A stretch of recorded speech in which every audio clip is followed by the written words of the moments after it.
Muito boa tarde. Começa agora a Praça do Município, programa semanal na Diana FM, todas as quintas-feiras às 18 horas. A Praça do Município é um programa que conta com a participação de deputados municipais em Évora.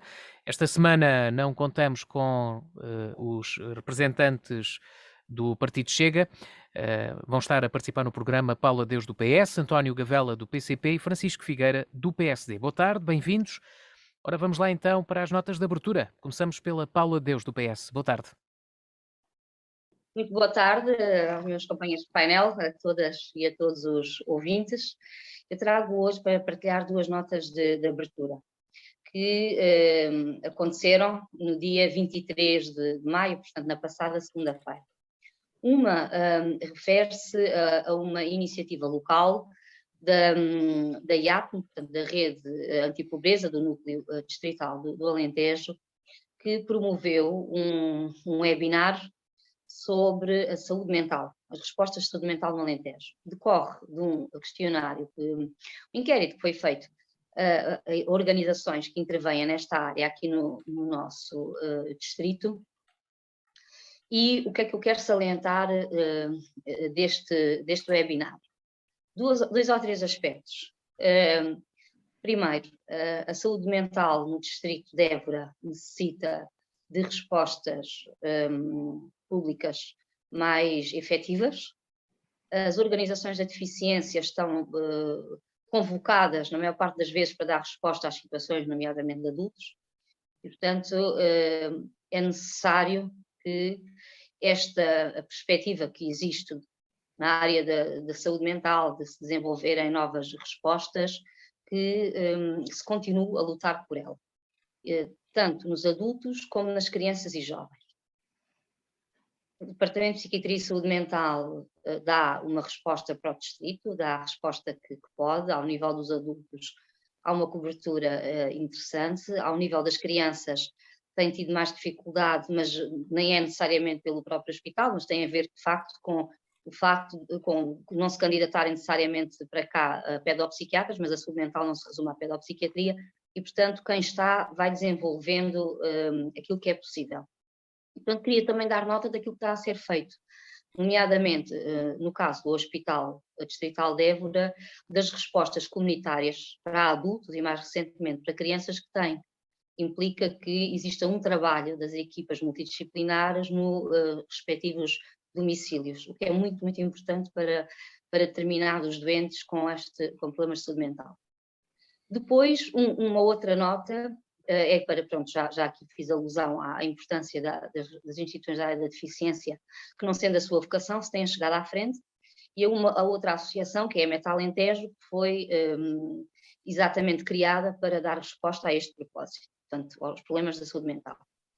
E na área da infância e juventude, quem acaba por dar resposta a estes problemas, para além do Departamento de Psiquiatria e Saúde Mental e dos cuidados primários, que dá aos adultos também, às crianças, os cuidados primários de saúde mental, são também organizações que intervêm na área do risco, como, por exemplo, os centros de apoio familiar e aconselhamento parental, ou quem tem respostas na área do acolhimento institucional.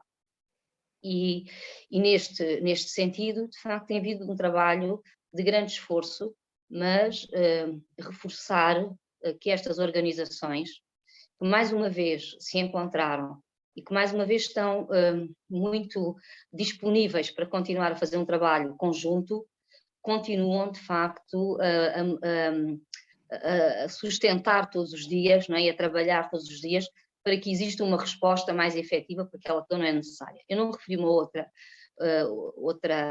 que não é uma resposta, é uma organização que existe dentro da Comissão Local da Ação Social, que é uma unidade de rede de saúde mental, onde algumas destas organizações se reúnem precisamente para analisar o problema. Mas a verdade é que, não obstante toda esta concertação que já existe, que mais uma vez dou boa nota dela, aquilo que concluímos é que precisamos de continuar a ter mais respostas diferentes no distrito de Évora. Depois, também a propósito desta questão da saúde mental, e esta é uma outra face que eu queria aqui reforçar, antes de passar à próxima nota de abertura, dizer, que continua a existir um grande estigma sobre as pessoas com problemas de saúde mental. E eu não diria só sobre as pessoas, é sobre o problema de saúde mental em si, os problemas de saúde mental. A pandemia veio aqui trazer, eu diria, uma lufada de ar fresco, no sentido de desconstruir aquilo que é a saúde mental, que são os problemas de saúde mental. E veio-nos dizer que qualquer de nós, em determinadas circunstâncias, podemos sofrer de uma depressão ou de outro tipo de problemas. Portanto, veio normalizar mais o problema da saúde mental. Mas ainda assim, há muito estigma, como se quem tivesse um problema de saúde mental, crónico ou numa fase da vida, fosse uma pessoa diferente. Este estigma, este preconceito, tem que ser ultrapassado. Tem que necessariamente ser ultrapassado. Temos que encarar os problemas de saúde mental como uma outra doença qualquer, sem rotular as pessoas, sejam crianças e jovens, sejam pessoas adultas. E, portanto, deixar aqui esta sensibilização para que cada vez respeitemos mais os problemas de saúde mental, as pessoas que têm esses problemas e as famílias que se confrontam com doentes com esse problema ou com pessoas que numa fase da vida têm um desses problemas. Esta era a primeira nota de abertura. A segunda nota de abertura tem a ver com o facto no dia 23 de maio, precisamente, ser assinalado a nível nacional o Dia Nacional da Segurança Infantil. E trago aqui este tema da segurança infantil porque, como todos sabemos, continua a haver muitos acidentes com crianças e jovens.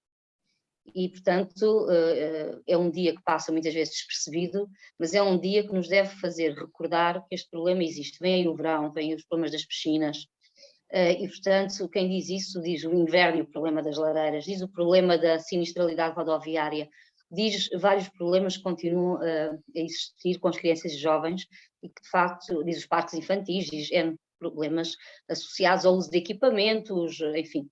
E, portanto, atividades ao ar livre, atividades em casa, e há a importância de termos não só mecanismos de segurança, mas nós também estarmos vigilantes e educarmos as crianças para comportamentos o mais responsáveis possível neste domínio. Dito isto, quero dar uma boa notícia, porque vale a pena nós não dramatizarmos sempre as coisas, para dizer o seguinte: nos últimos 9 anos, o número médio de mortes por afogamentos diminuiu, face aos últimos 6 anos, cerca de 16%. Eu penso que é expressivo. Vale a pena dizer, no fundo, que há maior sensibilização. Infelizmente, esta semana morreu afogada mais uma jovem de 16 anos, mas a verdade é que está, não obstante continuar a ser um problema, ao nível dos afogamentos, por exemplo, tem-se registado uma diminuição. Não vou falar aqui sobre percentagens, sobre os outros tipos de acidentes, se referi a este porque se aproxima agora a época balneária, mas vou partilhar duas informações que podem ser úteis para quem nos está a ouvir. Uma, existe uma organização a nível nacional, que é a APSI, Associação de Promoção da Segurança Infantil, tem um site com materiais disponíveis para crianças e jovens, para pais, famílias e para profissionais, muito, muito interessante, com documentos que estão disponíveis online e que sugiro a todas as pessoas que se interessem por este tema que consultem. Volto a repetir, chama-se APSI, Associação para a Promoção da Segurança Infantil. Depois, a nível local existe uma organização que faz um trabalho muito, muito interessante também nesta área e que eu também quero aqui referir, que é a GAR. A GAR, que já tem 17...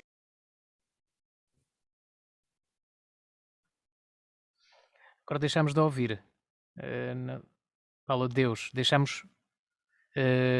não sei, o teu microfone desligado, pelo menos, veja lá se... agora sim. é uma associação para a promoção de uma cultura de segurança rodoviária, já não é necessariamente só para as crianças, mas tem desenvolvido um trabalho muito, muito importante.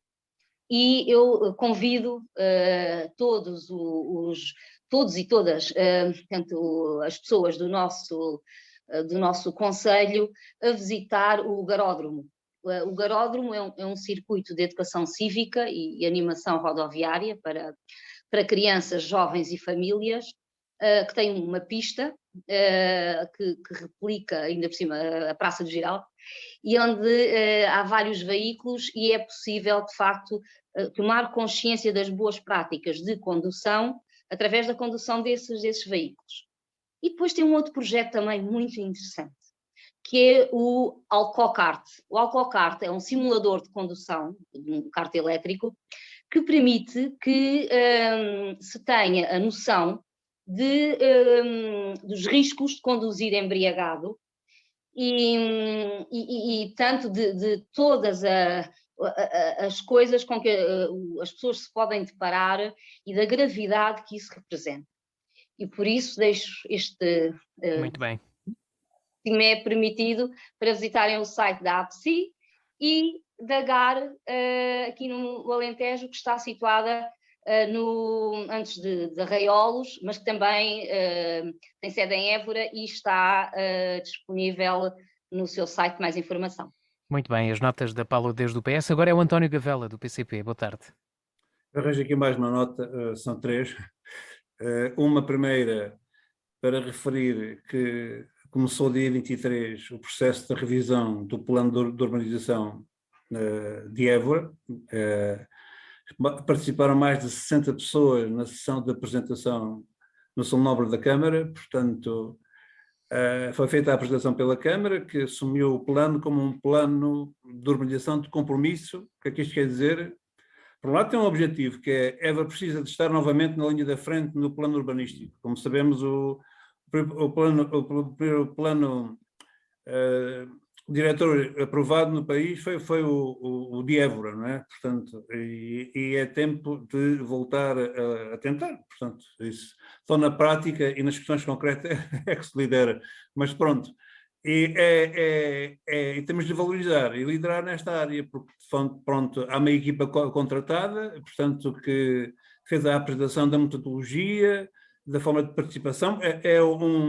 Digamos, é um programa, é um plano cuja metodologia aponta para a participação cidadã estruturada que envolve as crianças e os jovens também. Portanto, no dia 6 de junho terá uma primeira sessão já, digamos, em que as pessoas podem partilhar memórias das suas comunidades, dos seus territórios, os seus problemas, avançar propostas. Os jovens, digamos, também é importante que eles participem, porque o futuro, o que está a ser decidido agora vai ter a ver com o futuro dos jovens e das crianças e dos jovens de hoje, não é? E também as pessoas que são estudiosos e especialistas na área, os técnicos municipais, os agentes institucionais e os privados que querem construir e querem fazer coisas, portanto, para a cidade. Portanto, vamos, digamos, está em curso o processo, numa base digamos, de participação, em que a fase final os cidadãos serão convidados a propor ações experimentais para ver se o plano funciona ou não. Portanto, ver na prática quais são os resultados. Portanto, esta era uma primeira nota que queria referir, que é uma questão que já temos aqui às vezes falado nos painéis, portanto, sobre a questão do ordenamento urbano da cidade. Uma outra componente é que em 2020 foram aprovadas 7 candidaturas dos bairros saudáveis das freguesias urbanas, que é um programa que visa, digamos, as condições de saúde e bem-estar e de qualidade de vida em territórios vulneráveis, não é? Que é feita entre as freguesias. As freguesias apoiaram-no muito na elaboração das candidaturas, mas neste caso o que está em curso é o plano da Malagueira da Picada, com a Associação de Desenvolvimento Cultural e Desportivo da Costa Picada e com o Grupo Desportivo da Costa Picada, que incluíram neste plano o quê? A requalificação portanto, do espaço multirrecreativo do Largo da Nora, portanto, na Malagueira, e do ringue da Cruz da Picada. Digamos, os 7 projetos assumem 325 mil euros, portanto, ainda há algum dinheiro para ajudar a qualificar o território para uma vida melhor. Portanto, queria dar nota positiva deste avanço, digamos, dos projetos que estão aprovados, estão a ser concretizados, e penso que haverá resultados positivos para as populações das freguesias e da cidade em geral. Outro aspecto menos positivo tem a ver com o chumbo na Assembleia da República, da proposta do PCP para o aumento extraordinário das pensões, porque, pronto, nós sabemos, pelas razões que levam, por várias razões, hoje a população em geral está a ser vítima de um aumento gradual do custo de vida, portanto, os preços estão a subir, e, sobretudo, quem paga o pato são os que ganham menos, não é? Sobretudo a questão dos reformados, dos pensionistas e dos idosos. Pronto, o PCP propôs o aumento de 5,3 para o valor da pensão e, portanto, e que os aumentos, isto depois podia ser negociado, mas na prática era não inferior a 20 euros por pensão. Portanto, a proposta foi chumbada pelo PS e pela Iniciativa Liberal, com a abstenção do PSD e do Chega. Portanto, digamos, a trazer com pena que esta questão, porque há situações de fome e de pobreza que se estão a agravar no território e pronto, e era manifestar esta preocupação. Muito bem, ficam então registadas as notas do António Gavela do PCP. Agora é o Francisco Figueira do PSD para concluirmos esta primeira ronda. Boa tarde, Francisco. Olá, boa tarde a todos. Antes de mais, cumprimentar todo o auditório da Rádio Diana e os meus colegas de painel que aqui esta tarde estão comigo, quer a Paula Deus, quer o António Gavela do PCP e o Sérgio Major, que também nos recebe nos estúdios da Rádio Diana. Trazia aqui 2 notas mais locais e 2 notas mais nacionais. A primeira tem a ver com a subida à primeira divisão da equipa de basquetebol feminino do grupo desportivo André de Rezende, que é não só um momento histórico para o desporto na cidade e na região, porque é a primeira vez, tanto quanto julgo saber, que uma equipa de basquetebol sobe à primeira divisão nacional, como é também, por tratar-se de uma equipa de basquetebol feminino, um importante momento daquilo a que podemos chamar o empoderamento feminino. É com muita alegria que vejo uma equipa feminina dar cartas neste desporto, como noutros, mas é um sucesso que quero aqui registar para a posteridade. Uma outra questão tem a ver com um momento até comovente a que assistimos na final da Taça de Portugal no último domingo, uma vez que o grupo de cantares de Évora foi chamado a entoar o hino nacional durante essa final.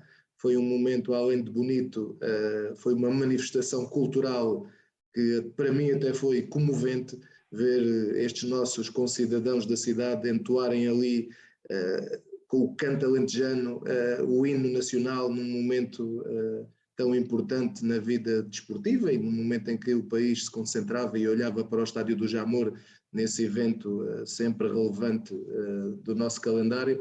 Portanto, foi um momento que quero também aqui deixar assinalado, deixando uma palavra de estímulo ao grupo de cantares de Évora, que mantém esta tradição tão évorense e tão alentejana, que é o cantar alentejano. Depois, 2 notas mais nacionais, que têm a ver com política. Finalmente vamos ter amanhã a aprovação do Orçamento de Estado. O Governo vai passar a ter à disposição, com os defeitos que possa ter, o Orçamento de Estado. Portanto, vamos finalmente iniciar um novo ciclo político com o mais importante instrumento de governação à disposição do Executivo. Naturalmente que o Partido Socialista tem maioria absoluta e, como o António Gavela também aqui assinalou, naturalmente o Partido Socialista determina as grandes e as pequenas linhas daquilo que é o Orçamento de Estado e naturalmente falo com toda a legitimidade democrática, mas em ciclo de maioria absoluta de um único partido deixa de haver desculpas para o país andar para trás e não se impor como locomotiva e como e não se impor como crescimento, e não conseguir determinar um crescimento que possa trazer mais bem-estar e maior felicidade à população portuguesa. Portanto, fecha-se, digamos, este ciclo de instabilidade que decorreu da dissolução da Assembleia da República e inicia-se um novo ciclo que esperemos seja de crescimento económico e de maior aumento do bem-estar das populações e de maior desenvolvimento, sendo certo que é do conhecimento que estamos num momento particularmente crítico do país e até do mundo. Há uma pressão inflacionista como não havia há mais de 20 anos, além de outras questões mais estruturais que o país já tinha obrigação de ter ultrapassado nas últimas 2 ou 3 décadas e não foi capaz, mas julgo que é este então um momento para tudo isto poder entrar num novo ciclo, e cá estaremos para o fiscalizar e para, dentro daquilo que é a participação cívica e política de cada um, ajudarmos a construir um país melhor para todos e não só para alguns. Cumulativamente com isto, também este sábado temos a eleição direta do novo líder do PSD, que é o principal partido da oposição e que de alguma forma quase que se sobrepõe à aprovação do orçamento à eleição do novo líder do PSD, estabilizando também nesta área, digamos, os principais atores e os principais protagonistas daquilo que será o ciclo político que vamos ter pela frente nos próximos anos.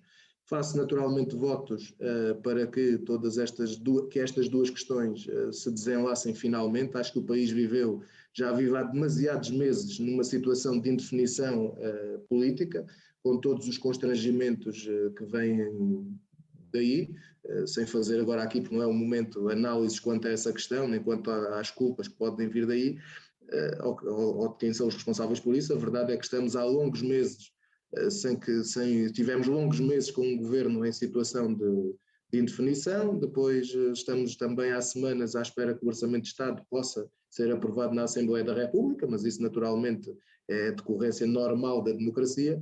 Agora, na realidade, esta situação conduziu-nos a que passássemos praticamente metade do ano de 2022 sem termos um orçamento e um governo estável dotado do seu principal instrumento de governação. Portanto, faço votos para que, de alguma forma, este final de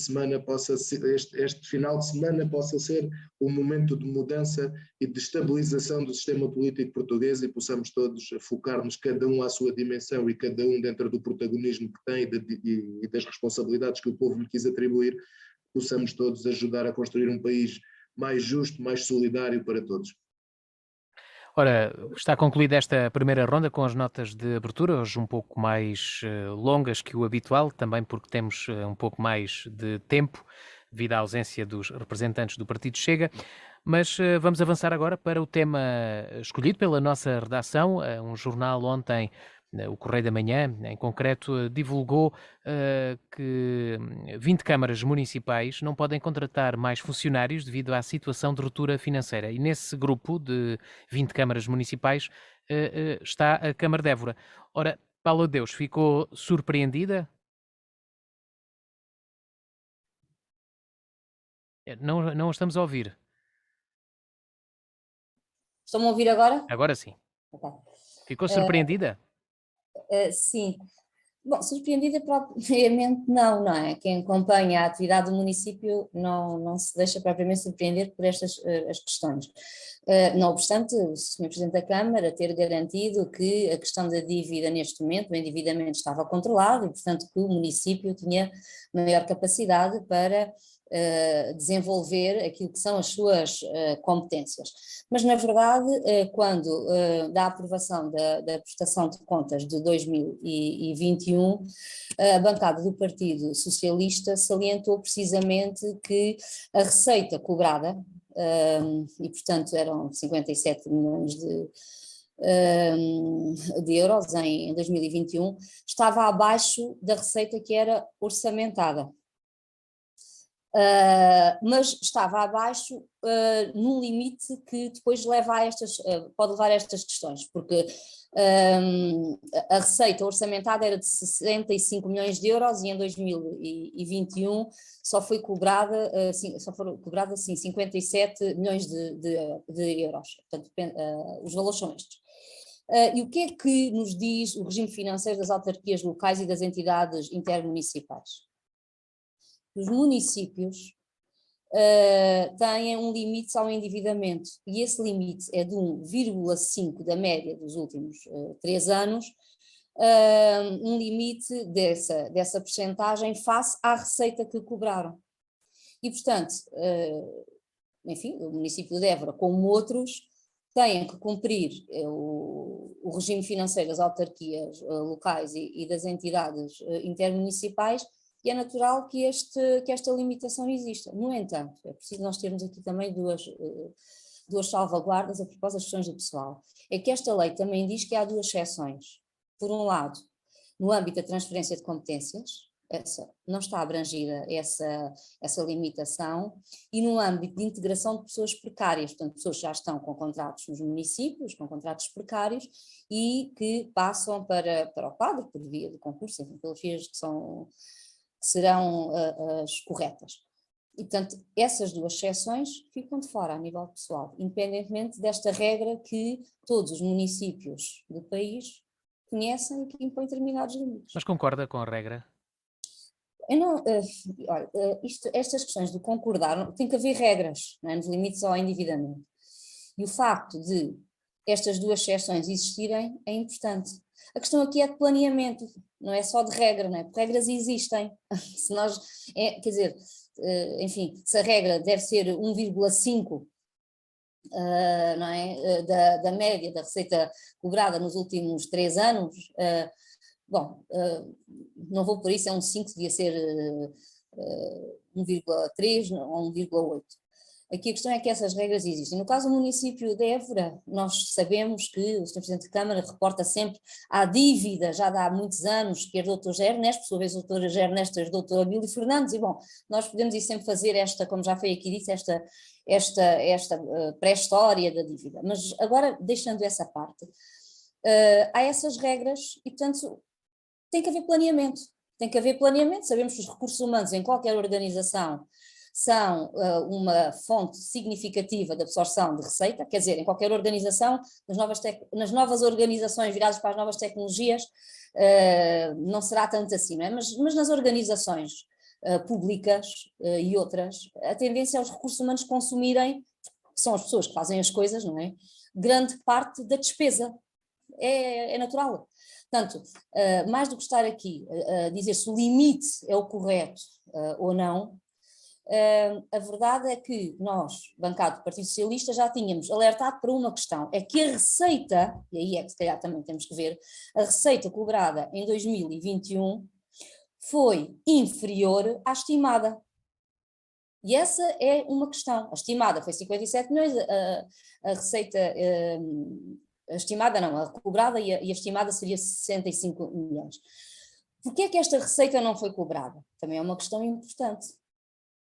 Estivemos em ano de pandemia, houve várias questões, terá havido. Portanto, também não vou aqui estar a diabolizar o município nesta matéria. O Sr. Presidente de Câmara é que terá que prestar as devidas justificações, mas o PS alertou para este risco, para a questão da cobrança da receita.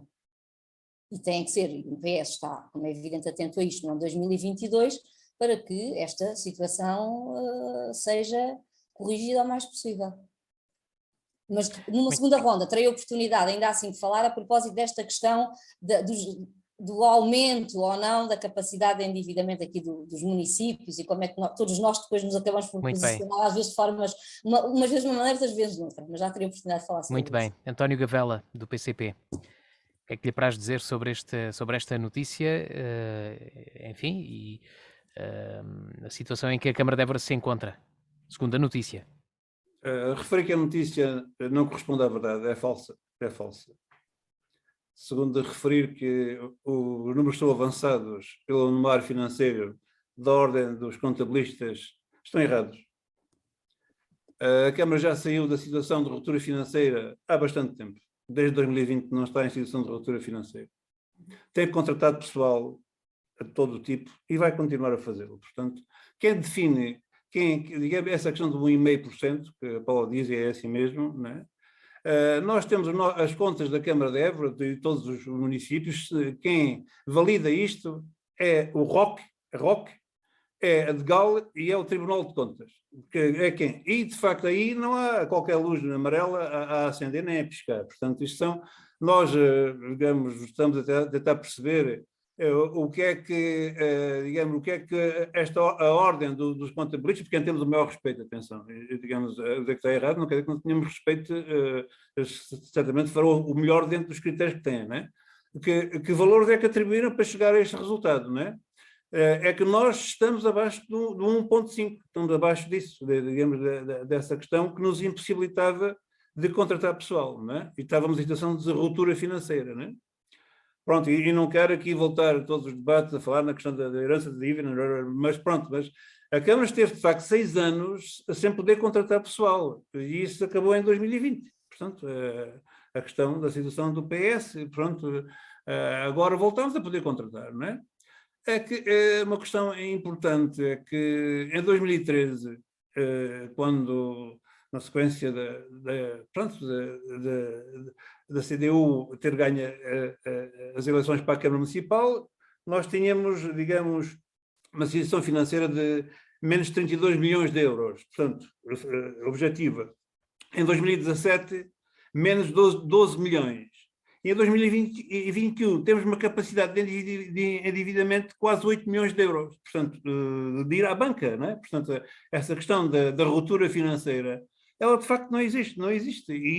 E como disse, dentro dos critérios que o ROC validou, que o DGAL e o Tribunal de Contas, de facto, temos aqui uma situação. Então esta notícia não passa do mal-entendido, não há de contas mal feitas?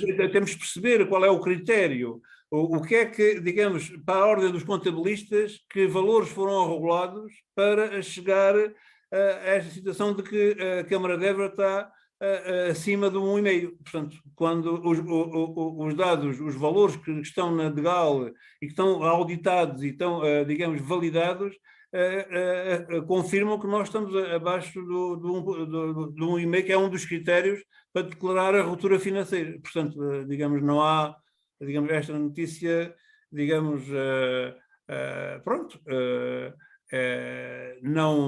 não quer dizer que não nos incomode, porque isto sair publicamente não é bom, mas ela não corresponde, digamos, não é verdadeira, e como tal, digamos, e é mau para a cidade também.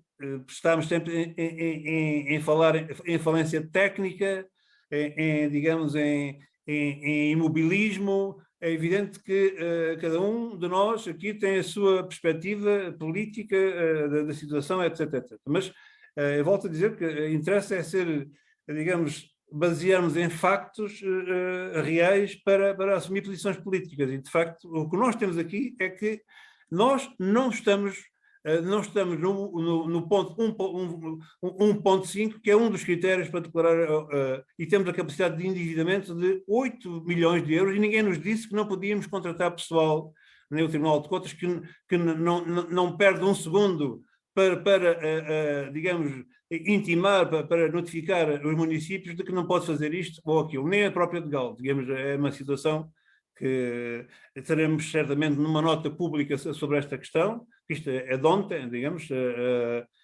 estamos a tentar perceber o que é que levou a Ordem dos Contabilistas, digamos, a pôr esta questão, o que é que se passa, não é? Muito bem.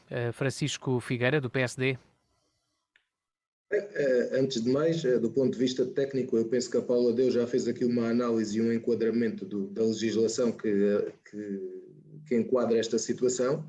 E depois quero agradecer aqui ao António Gavela, que de facto fez as vezes de Presidente de Câmara e de Vereador, porque de facto da parte da minoria que governa a Câmara ainda não se ouviu uma palavra nem do Presidente da Câmara nem do Vereador Alexandre Varela, pelo menos que eu tenha ouvido, e posso estar a ser injusto relativamente a esta questão.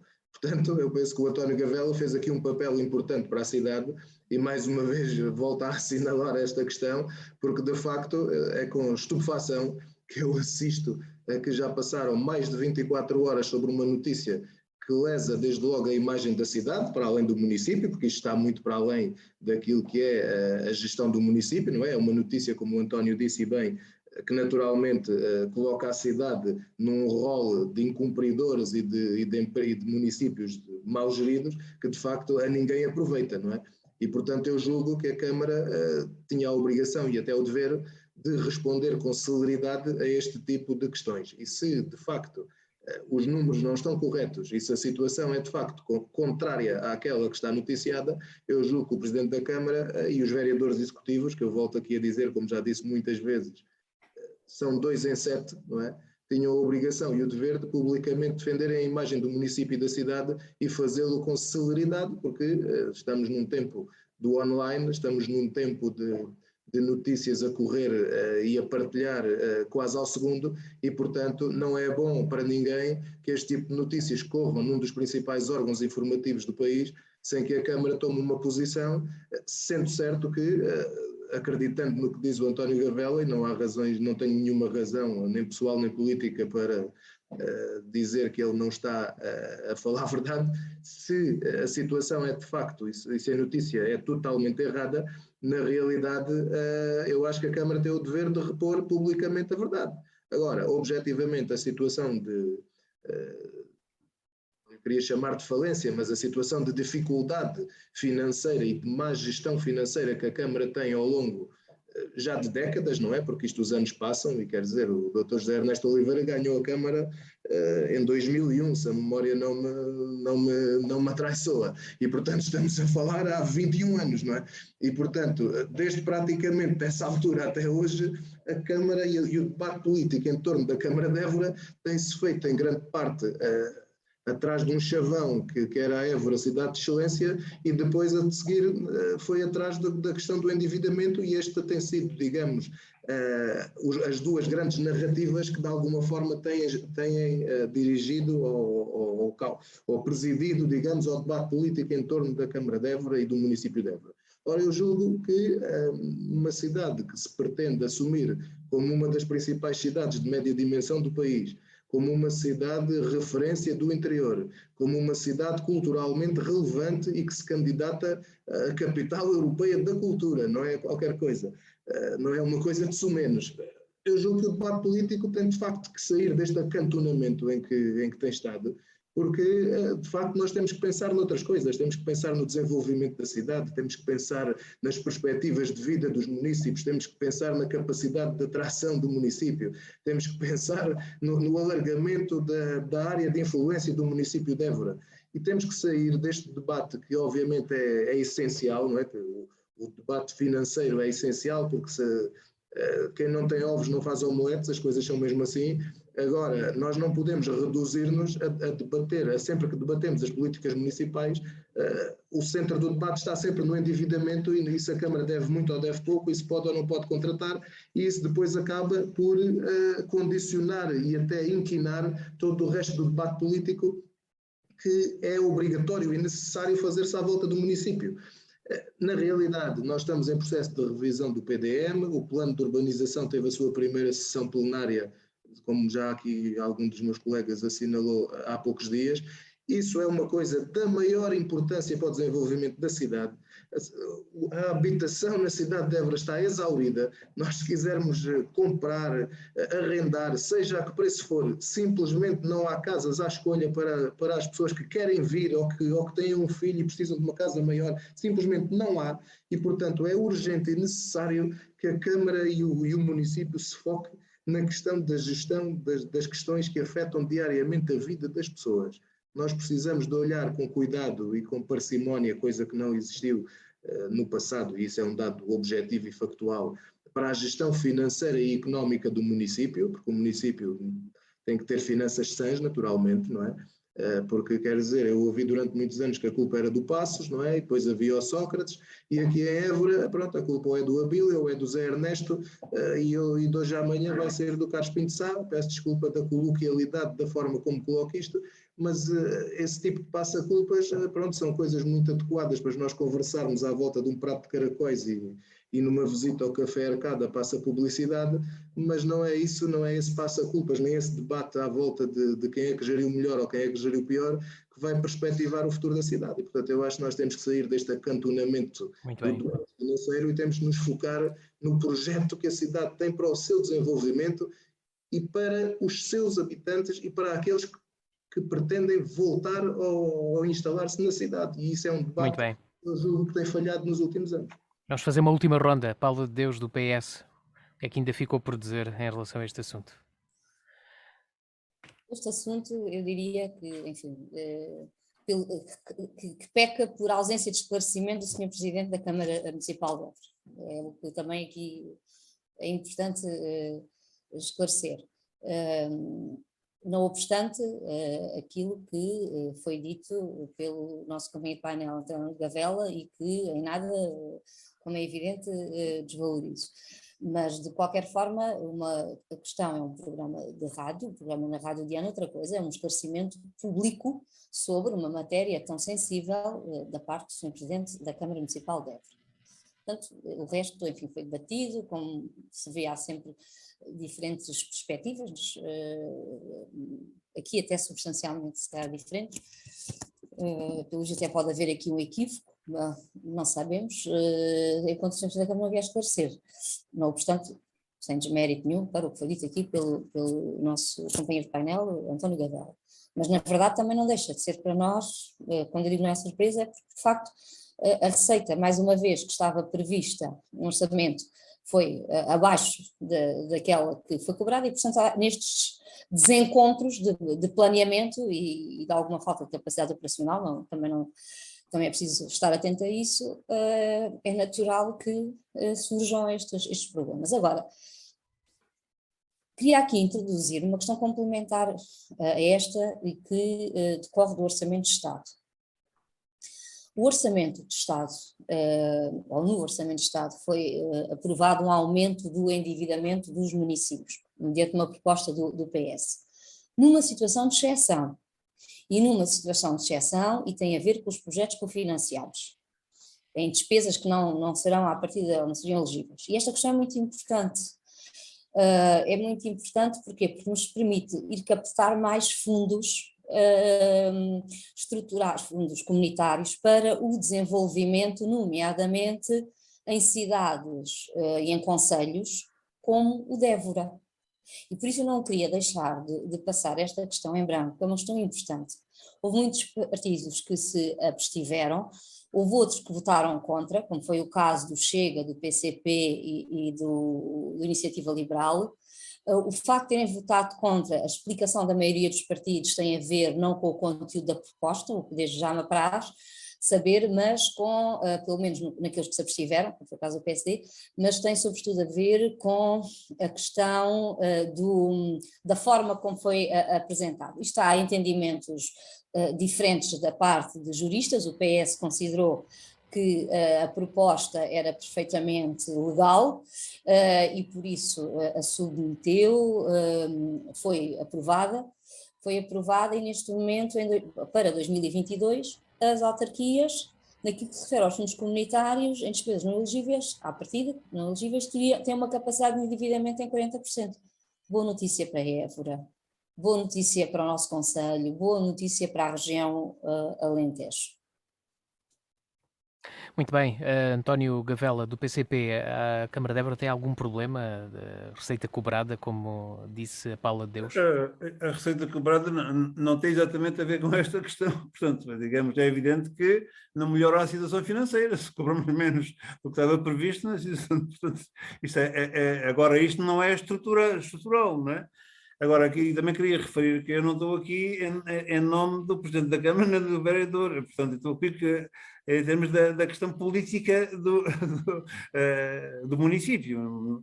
E a questão é que ainda não sabemos, não conseguimos saber, não se foi possível saber quais são os critérios que a Ordem dos Contabilistas utilizou para chegar a este 1,58, não é? Não sabemos que valores é que eles colocaram.